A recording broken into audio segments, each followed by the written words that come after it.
हाँ जी, a very good afternoon to all of you. This is Devashish Pandey. Once again welcome you all to a new lecture, जहां पे हम बात करने वाले हैं कि जुडिशियल सर्विसेज एग्जाम को निकालने के लिए रिवीजन की इंपॉर्टेंस कितनी है और किस तरीके से रिवीजन करना चाहिए. That is the broad agenda that we will be discussing in today's class. देखिए, बात ऐसी है कि जब हम जुडिशरी के एग्जाम की बात करते हैं as compare to the public service का यूपीएससी के एग्जाम की या बाकी और एग्जाम्स की, तो यहां पे इनोवेशन का स्कोप रिलेटिवली कम है. रिलेटिवली इनोवेशन का स्कोप कम है और जो the nature of the exam है वो आपसे एक्सपेक्ट करता है कि आपको सारा लॉ पता होना चाहिए. Definitely judicial precedents dynamic in nature है, लॉ चेंज होता रहता है, बट उतना फ्रीक्वेंटली नहीं हो रहा है. तो यहां पे बहुत इंपॉर्टेंट हो जाता है चीजों को सही तरीके से याद करना और उनको याद रखना ताकि आप प्रॉपरली उसको एग्जाम में एग्जीक्यूट कर पाए. मैं अक्सर अपने स्टूडेंट से कहता हूं, जैसे आप कोई भी सब्जेक्ट को लेते हो, मान लीजिए आप सीआरपीसी की बात करते हो, तो सीआरपीसी में 100 ऐसे टॉपिक्स हैं जिनसे रिलेटेड क्वेश्चंस मेंस में पूछे जा सकते हैं, या प्रीलिम्स में भी कम से कम 100 ऐसे टॉपिक्स हैं जिस पे लगातार सवाल पूछे जाते हैं. अब सीआरपीसी में 100 हैं, सीपीसी में 100 हैं, आईपीसी में 100 हैं, 50 कॉन्ट्रैक्ट में होंगे, 70 टीपीए में होंगे. इस तरीके से ऐसे करके क्वेश्चंस हैं. अब आप कल्पना करिए कि जिस दिन आप अपना मेंस का एग्जाम देने जा रहे हैं और एक एग्जाम में 5 से 6 लॉज हैं जो पूछे जा रहे हैं और हर एक में 100 टॉपिक्स ऐसे हैं जिस पे क्वेश्चंस बन सकते हैं, तो लगभग आपके 600 से 700 टॉपिक हैं एक दिन में जो आपको याद रखने. अब जुडिशरी एग्जाम निकालने के लिए लॉ को समझने से ज्यादा महत्वपूर्ण है लॉ को याद रखना. और याद रखने के लिए जो बचपन में हम अप्रोच करते थे कि 2 1 2 2 2 2 4 और ये सारी चीजें, ये नहीं होती है. जुडिशरी के एग्जाम में लॉ तैयार करने के लिए सिर्फ एक ही टूल है जो है रिवीजन. जितना ज्यादा रिवीजन उतना बेहतर परफॉर्मेंस, उतने अच्छे आंसर्स, उतना एग्जैक्ट एमसीक्यू का आंसर. तो जब आप समझते हो कि रिवीजन की इतनी इंपॉर्टेंस है, और मैं यहां तक जाके कहना चाहता हूं कि कुछ भी नया पढ़ने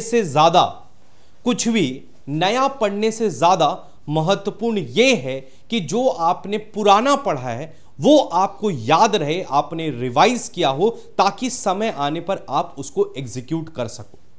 मैं 4 एमसीक्यू बुक लगा लूं, 6 तरह की सीआरपीसी की किताबें पढ़ लूं, उससे कोई फायदा नहीं है अगर वो चीजें मुझे याद नहीं. और अगर मैंने एक किताब लगाई है और उस किताब को सही तरीके से रिवाइज किया है और जरूरत पड़ने पर, यानी कि जब हमारा एग्जाम होता है तब मैं उसको एग्जीक्यूट कर पाता हूं, तो मैटर वही करता है. तो सर, इस बात को आपको समझना है. हम कह रहे थे कि जो मेंस के एग्जाम्स होते हैं उसमें 600 टॉपिक्स आते हैं और उन 600 टॉपिक्स को कैसे याद रखोगे आप. तो देखो, नोट्स तो इंपॉर्टेंट हैं. किसी भी जुडिशियल सर्विसेज एग्जाम को अगर आपको पूरा करना है तो नोट्स तो आपके लिए इंपॉर्टेंट हैं ही, लेकिन नोट्स के साथ जो एक और चीज इंपॉर्टेंट है वो रिवीजन है. मैं आपको एग्जांपल देता हूं. मैं, जैसे हमारे यहाँ घर में बचपन में हनुमान चालीसा का पाठ कराया जाता था, ठीक है, तो वो संस्कृत में है, काइंड ऑफ संस्कृति है वो, तो बहुत एक्सट्रीम नहीं है लेकिन वो भी संस्कृति है. लेकिन उसको जब हम रोज पढ़ते हैं तो हमें याद हो जाती है. इसी तरीके से हमारे लॉ का कोर्स भी है. अगर हम उसको बार बार पढ़ते हैं तो हमें याद हो जाता है. और यहां पे हम ऐसे बैठ के याद नहीं कर सकते कि आज चलो 1 से लेकर 100 तक के याद करेंगे, वो 4 दिन बाद तुम फिर भूल जाओगे अगर तुमने उसका टाइम टू टाइम रिवीजन नहीं किया तो. अब सवाल आता है कि सर इसको करें कैसे. ये समस्या तो हमने आइडेंटिफाई कर ली और शायद ये टूल भी हमने आइडेंटिफाई कर लिया कि ये बहुत ज्यादा जरूरी है, but now the question is कि हम इसको कैसे स्ट्रीमलाइन करें. तो मैं आपको एक फॉर्मूला बताता हूं.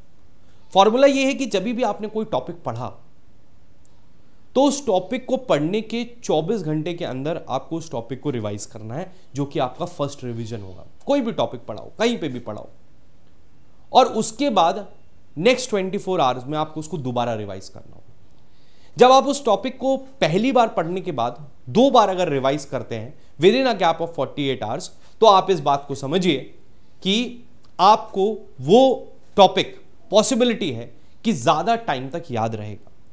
और उसके बाद हमें क्या करना है, मैं एक जुडिशियल एस्पिरेंट होकर अगर बोलूं और मुझे रिवीजन कैसे करना है या मेरी स्ट्रैटेजी कैसी होनी चाहिए, तो वो मैं आपको बताता हूं। मान लीजिए मैंने आज सीआरपीसी पढ़ना शुरू किया, तो मैं क्या करूंगा, मैंने सीआरपीसी 1 से लेकर 30 तक के सेक्शंस पढ़े, 40 तक के सेक्शंस पढ़े, अरेस्ट तक के प्रोविजंस मैंने पढ़े।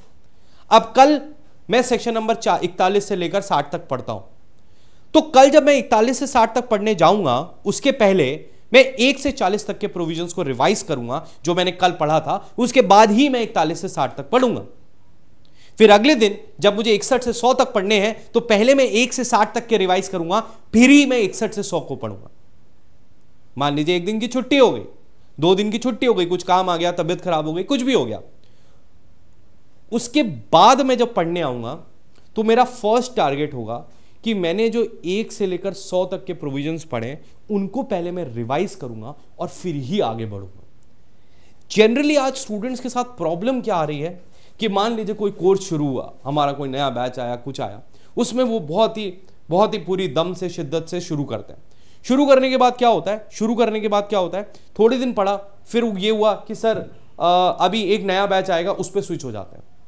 या सीआरपीसी मुझसे पढ़ा, 15 दिन पढ़ा, उसके बाद फिर क्या हुआ, सर अब बीच में ब्रेक आ गया, कुछ आ गया, अब जब अगली बार पढ़ाएंगे या कोई और टीचर पढ़ाएगा तब पढ़ लेंगे। बेटा ये फैटल है, ये सबसे डेडली चीज है, आपको ये समझनी है।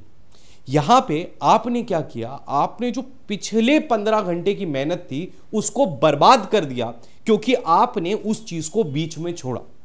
मैं समझता हूं डिफिकल्ट है, मैं समझता हूं कि पेन लगता है कि अगर आपने कोई भी सब्जेक्ट 10 दिन तक लगातार पढ़ा, उसके बाद 3-4 दिन का ब्रेक आ गया, तो वापस मुड़ के उस चीज को देखना बहुत डिफिकल्ट होता है और एक नई शुरुआत करना बहुत आसान होता है। लेकिन आप समझो कि आपकी जो नई शुरुआत है, यह आपकी पुरानी मेहनत को कंप्लीटली खत्म कर रही है जड़ से। So that is the point that you have to understand. तो मेरे प्यारे बच्चों, आपने 15 दिन पढ़ाई करी, आपने 10 दिन पढ़ाई की, उसके बाद 1 महीने भी आप नहीं पढ़ पाए, मुझे प्रॉब्लम नहीं है। लेकिन 31वें दिन जब आप पढ़ने बैठोगे तो आपका पहला एजेंडा होना चाहिए कि वो जो 10 दिन की मेहनत थी, ज्यादा हो गया, 1 सेकेंड सॉरी, जो 10 दिन की मेहनत थी उसको आप रिवाइज करें। अगर आपने उसको रिवाइज नहीं किया तो फिर आप पुराना पूरा मेहनत जो हो गया बर्बाद हो गया, और ऐसे ही ये सर्किल चलता रहेगा और आप इस सर्किल में घूमते रहेंगे। तो मैं ऐसा करूंगा, 60 तक पढ़ा, 100 तक पढ़ा, फिर पूरा रिवाइज करूंगा। आपको लगेगा सर रिवीजन में ही सारा टाइम चला जाएगा, अपन आगे ही नहीं बढ़ पाएंगे। ऐसा नहीं होता है। जब आपने किसी कंसेप्ट को 1-2 बार रिवाइज कर लिया है तो आप देखोगे कि आपको बहुत जल्दी रिवाइज हो जाएगा। आज के टाइम पे मैं पूरा सीआरपीसी 3 घंटे में रिवाइज कर सकता हूं, क्योंकि मेरे नोट्स हैं और उनको मैंने इतनी बार रिवाइज किया है कि अब मुझे सिर्फ देखना पड़ता है और 1 दिन पहले मैं आराम से किसी भी पेपर के लिए तैयार हो सकता हूं। और यही आपको भी करना है, तो इस चीज को ध्यान रखिए। तो इंपॉर्टेंट है रिवीजन। अब मान लीजिए मैंने अपना सीआरपीसी इस तरीके से पूरा खत्म कर लिया और अब मैं सीपीसी पे पहुंचा। अब मैंने सीपीसी पढ़ा, जब सीपीसी खत्म हो रहा था या सीपीसी बीच था, तभी मैंने 1 दिन का समय निकाला और 1 दिन जो मैंने सीआरपीसी पढ़ा था उसको रिवाइज कर लिया। मेरा कहने का मतलब है, पहले जो काम हम डे टू डे कर रहे थे उसको अब हम मंथली करने लगे। इसका मतलब यह है कि जब हम सीआरपीसी पढ़ रहे थे तब हम सीआरपीसी को डेली रिवाइज कर रहे थे। उसके बाद जब हम दूसरे सब्जेक्ट पे पहुंचे, हम सीपीसी पढ़ने लगे, तो हमने सीआरपीसी को महीने में 1 बार रिवाइज करना शुरू कर दिया। उसके बाद जिस दिन फॉर्म आए उसके बाद 1 हफ्ते 10 दिन में सारे सब्जेक्ट्स को लाइन से रिवाइज कर लो और रिवाइज करते रहो, एमसीक्यू करते रहो, रिवाइज करते रहो, एमसीक्यू करते रहो, मेंस की आंसर राइटिंग करते रहो, कोई दिक्कत नहीं होगी। वो सारी चीजें तो इंपॉर्टेंट समझो क्या है कि अगर हमें एक जगह पे पहुंचना है और हमें बहुत सारा सामान रास्ते से लेके जाना है, तो हमारे लिए ये इंपॉर्टेंट है। देखो आप सोचो आप एक बंदे हो जो एक जगह तक आपने पहुंचना है, रास्ते में आपको सामान मिलता जाएगा जो जो आपको चाहिए। आपने एक सामान उठाया, पीछे रखा, गए आगे, उसको छोड़ दिया, फिर दूसरा उठाया, फिर छोड़ दिया, फिर तीसरा उठाया, तो वहां पे जब जाओगे लास्ट में पहुंचोगे तो आपके पास 1 ही 2 सामान बचेगा। और हमारा इंपॉर्टेंस है कि सारी चीजें लेके पहुंचे। तो अपन इसको लेंगे, इसको रखेंगे, साथ में रखेंगे, फिर दूसरा सामान लेंगे, इसको हल्का करते जाएंगे बट इंपॉर्टेंट चीजें रखते जाएंगे और सारी चीजों को संजो कर रख लेंगे, ताकि जब हम एग्जाम देने जाएं तो हमारी सारी चीजें प्रिपेयर। तो अगर आप आज एक सब्जेक्ट पूरी शिद्दत से पढ़ते हो और उसके बाद कल उसको छोड़ देते हो और उसके बाद उसका कुछ नहीं करते हो, तो आप समझो वो प्रॉब्लमैटिक है। आपने पुरानी मेहनत भी बर्बाद की और आप बैक टू जीरो ही हो गए, क्योंकि आपको अब लग रहा है कि आपने जो भी पढ़ा आपको याद नहीं है, अब मुझे सीआरपीसी दोबारा से पढ़ना पड़ेगा। अगर आपको दोबारा से पढ़ना पड़ रहा है तो आपने जो पुराना समय इन्वेस्ट किया है उसका क्या मतलब रह गया? इस बात पे सोचना। और मेरा काम इन सीरीज के ये जो छोटे छोटे वीडियोस मैं आपके लिए ला रहा हूं उसके लिए है कि आपकी कंसाइंस को मैं जागृत करूं for the purpose of judiciary exams, कि आप इस बात को समझें, इस गाइडेंस को समझें, because I myself have been an aspirant and I understand कि आप लोग कहां पे गलतियां करते हैं और कहां पे गलतियां आपको नहीं करनी। सो that is the agenda of today's session. तो इस तरीके से आप रिवीजन को स्ट्रीमलाइन करिए। उसके बाद जब भी आप एमसीक्यू लगाते हो और आपसे कोई भी कंसेप्ट नहीं बनता है तो जरूरी है कि उसी दिन उसी समय आप उस कंसेप्ट को जाके रिविजिट करो। मान लीजिए मैंने 100 क्वेश्चंस लगाए, मेरे 20 क्वेश्चंस नहीं बने, तो उन 20 क्वेश्चंस पे मुझे काम करना है, मुझे जाके उन कंसेप्ट्स को वापस से देखना है जो मैंने मिस किए। मैं 1000 बार कहता हूं कि 100 क्वेश्चंस लगाने से कोई फायदा नहीं है अगर उन 100 क्वेश्चंस को आपने 2 घंटे देके सही से एनालाइज नहीं किया है। तो रिवीजन इज द की। जितनी बार पढ़ोगे चीज को उतना बेहतर तुम्हें याद होगा। और जुडिशरी में अगर क्वालिफाई करना है, रीडिंग हैबिट डाल लो, उसी बेयर एक्ट को हर बार पढ़ना। और बेयर एक्ट की तो ब्यूटी आप जानते ही हो, जितनी बार पढ़ोगे उतनी बार कुछ नया मिलेगा, जितनी बार कुछ पढ़ोगे उतनी बार कुछ नया मिलेगा। तो पढ़ो, आदत डालो। बेयर एक्ट से मजा नहीं आता है तो अपनी आदत डालो कि रोज 1 घंटे बैठ के हम बेयर एक्ट पढ़ेंगे, कुछ भी हो, we will be studying the bare act throughout. तो इन चीजों को मद्देनजर रखते हुए अपनी तैयारी को स्ट्रीमलाइन करिए, तो मैं उम्मीद करता हूं कि आपको काफी मदद मिलेगी। एक और चीज, अगर आप अपनी तैयारी को हमारे साथ करना चाहते हैं तो मैं आपको बता दूं, स्टडी आईक्यू जुडिशरी का 11th फाउंडेशन बैच, आपको पता है हम लोग हर महीने एक नया फाउंडेशन बैच लाते हैं। 10th फाउंडेशन बैच की सीट्स फुल हो गई थी, तो अब हम 11th फाउंडेशन बैच लेके आ रहे हैं जो कि 6 दिसंबर से स्टार्ट हो रहा है। 6 दिसंबर से स्टार्ट हो रहा है। तो मान लीजिए आप स्टडी आईक्यू जुडिशरी के उस पर जाते हो, आप देखते हो यहाँ पे 11 नंबर बैच है, इसको बाय नाउ पे जाते हो तो 40,000 इसका प्राइस दिखा रहा है। बट ये चिंता का विषय नहीं है। आपने क्या करना है, आपने अप्लाई प्रोमो कोड लगाना है और यहाँ पे प्रोमो कोड आ जाएगा, तो यहाँ पे आपको एंटर करना है। अब आप क्या करोगे, सीधे जाओगे, आपको पता है मेरा कोड क्या है, DSP। ये कोड अगर आप यूज करते हो तो देखो आपको जादू 64% का डिस्काउंट मिल जाता है और ये कोर्स मात्र 25,000 का हो जाता है। तो मैं आपको कहना चाहता हूँ, स्टडी आईक्यू जुडिशरी एक ऐसा प्लेटफॉर्म है जो आपको अफोर्डेबल प्राइस पे क्वालिटी एजुकेशन प्रोवाइड करने का काम करता है। सिर्फ 25,000 का कोर्स है, बट अमाउंट इंपॉर्टेंट नहीं, the level of education, the level of knowledge that we deliver is important. इस कोर्स के कुछ फीचर्स की बात करें तो डेली 2 क्लासेस होती हैं। एक होती है शाम को 4 बजे से लेकर 5:45 तक, जो जनरली मैं कंडक्ट कराता हूं, और उसके बाद होती है 6 से 6:15 से 8 बजे तक। डेली 2 क्लासेस होती है। क्लास में जो भी बोला जाता है, पढ़ाया जाता है, उसके हैंड रिटन नोट्स आपको मिलते हैं। उसके साथ में एक क्रक्स नोट्स आपको मिलते हैं, ताकि आपको किसी बुक की सहायता ना लेनी पड़े। जो भी चीज़ें छूट गई थी, एडिशनल केस लॉस थे, बाकी सारी चीज़ें थी, वो आपको क्रक्स नोट्स में मिलती है। इसके अलावा जो बेस्ट फीचर मुझे लगता है study IQ judiciary foundation batch का, वो है कि यहाँ पे आपको मेंटोरशिप प्रोग्राम मिलता है। हर एक स्टूडेंट को एक मेंटोर अलॉट होता है। वो मेंटोर आपकी day to day judiciary preparation से रिलेटेड जितनी भी प्रॉब्लम्स हैं उनका सोल्यूशन आपको प्रोवाइड करता है।